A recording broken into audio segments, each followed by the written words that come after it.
I mean, of course it was a bad run. My run was bad too. My run was 1000% carried by Fast. I was very clear about that. Yeah, good for Oats. I mean, I've been saying this whole time, if he kept playing it, he would definitely for sure beat it. And then when it got accepted to GDQ, I was like, okay, like that's GG. Like, I'm not keeping this record. And it's fine.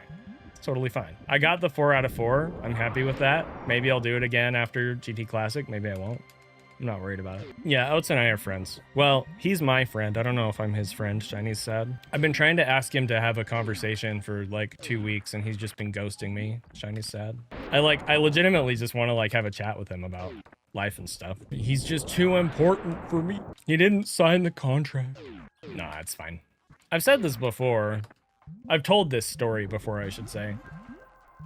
I know that I meme a lot about my friendship with Oats and how it's one-sided and how he didn't sign the contract and blah, blah, blah, blah, blah. But realistically, just so we're all on the same page, I want to be super clear about this. Oats, like, I genuinely do consider Oats to be one of my best friends. And I don't mean that as like a best stream friend. Like, I mean that like legitimately as like, if I saw the dude on the street, I would be very excited to see him and I would like walk up and give him a hug.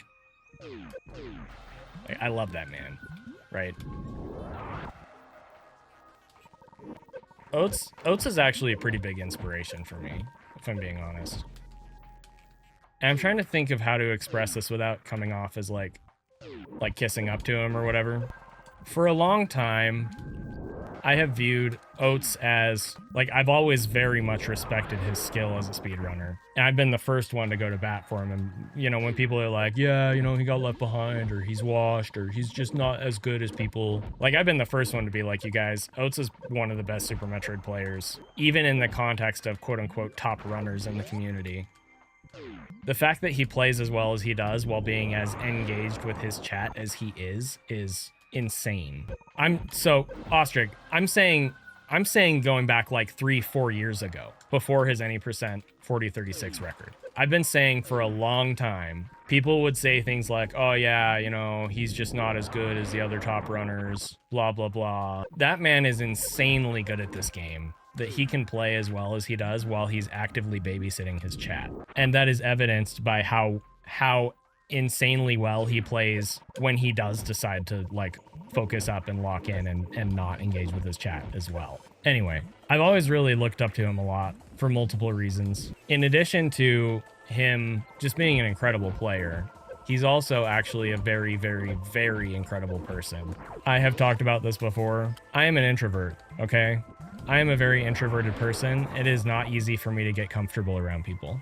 And the first time I met Oats at AGDQ 2019, I was like way out of my depth, okay? He asked me, when I got accepted, he asked me if he could do commentary on my run. And I was like, starstruck isn't quite the right word, but I was so honored that he wanted to be a part of that. I was like, yeah, man, absolutely, for sure. And I showed up to AGDQ 2019, and I was so shy and nervous. Like, I literally, like, I just showed up and practiced. I practiced for like 95% of the time that I was there until my run happened. And then I went home the next morning. Like, so that was, as happy as I was to be there and to meet people, I was not there to meet people. I was there to do my performance. And I was so like nervous and like shy and reserved. And I remember Kano and I were sitting in the practice room and I was practicing. And Kano was kind of like my anchor there. Like, he picked me up from the airport and stuff because he was not local to the area, but more local. Anyway, we're sitting in the practice room. And like I already said, I do not get comfortable around people in person very fast, like because I'm introverted. So it's hard. It's hard for me. No, never mind. I almost went off on a tangent. I'm not going to, but usually it takes me a good hour, 2 hours, day, 2 days, you know, whatever, of hanging out with somebody to feel comfortable around them. I was practicing in the practice room and Oats showed up so that he could hang out with us and, you know, get more familiar and whatever to do his commentary on the run. I think I was comfortable around Oats within like 2 minutes. It might have even been like faster than that. Like, he's just an extremely kind, nice, charismatic person. And it's funny because the person that Oats is in person is so different than his streaming persona. Not in like a fake way. It's just different. But he's such a good dude, you guys. Oats is such a freaking good dude. Now, going beyond this, okay, so like that was my first in-person interaction with Oats, and that's when I was kind of like, wow, like I like this guy like a lot more than I realized based on the time that I had been spending in his stream. And like we, you know, more or less kept in touch over the next year, and then I did commentary on his Super Metroid Impossible run. But yeah, I'm not going to be engaging in like meme conversations or anything for a few minutes.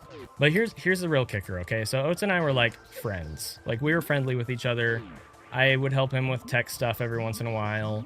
I remember he like Discord called me in a panic about setting up safety saves for his Super Metroid Impossible run. Stuff like that, right? But like in general, like it's not like we were like quote unquote IRL friends, right?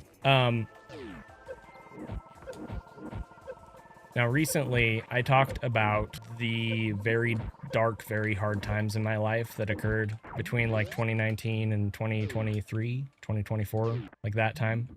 There's a whole video series of it on my channel. It's long. You can go watch it if you haven't, or you don't have to, whatever, it doesn't matter. Point is, I was in a very dark place for a while, and out of the blue one day, I got a Discord message from Oats, and we hadn't, as far as I recall, we hadn't really talked about stuff much at all.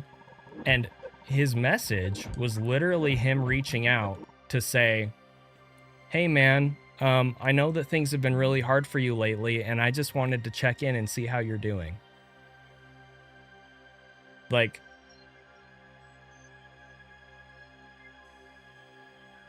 I don't think I can express how important that was to me, how much that meant to me.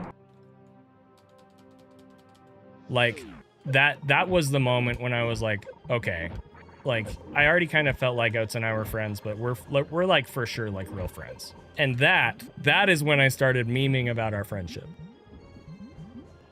Anyway, Oats is a really good dude, and he's a great friend of mine, and I very much appreciate the friendly competition that we have. And so, let me just say, all memes aside, all jokes aside, friendship contract, whatever stuff aside, I am truly very happy for him that he broke my low ice record. I'm fine that I don't have 4 out of 4 now again. That's fine. It's no big deal. Sincerely, huge congratulations to Oats. Please go congratulate him in his channel. Please go support him, sharing the hype, do all that fun stuff. It's cool. We're cool. Everything's cool. So thanks, Oats.